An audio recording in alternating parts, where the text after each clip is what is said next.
This morning's session was called The Business of Telehealth, What You Need to Know to Start a Telehealth Program. And we set it up because our membership asked for sort of a framework, an introduction, everything to start a program from the ground up. We had Debbie Corlin, who is the Chief Administrative Officer of Mattel Children's Hospital, talking about how to set up a business plan for a telehealth program. And then we had Alexis Gilroy, who is a partner in a national law firm, discussing all the legal and regulatory issues and things you need to be aware of when you're thinking about starting up a program. And then we had Cindy LaRouge, who is an associate professor at St. Louis University, talking about how to manage your project and make it sustainable.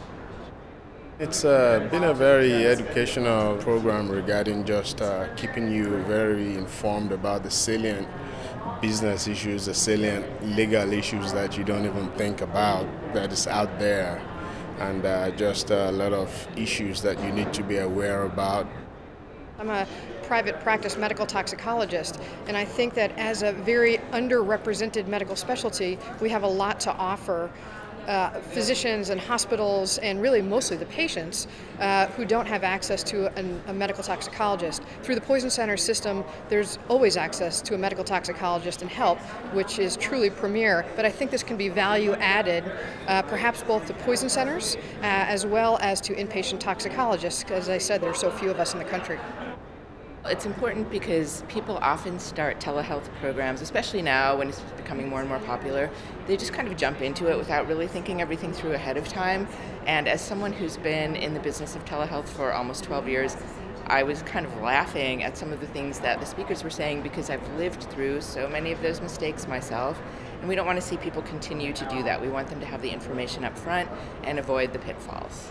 I think the main thing I took away is that, just like anything else, you have to start with a plan. Telemedicine is still relatively young, although there are certainly some very well-established programs. If you start with a plan, if you set your goals, if you understand what your goals are and are able to communicate them to other people, as well as making sure that your foundation and knowledge base is able to sort of encompass the whole project, that you will be able to succeed in telehealth on many levels. You might think you know a lot, but until you come to a session like this, and then you find out that there's just new stuff out there every day that is a continuous learning process. Very good session.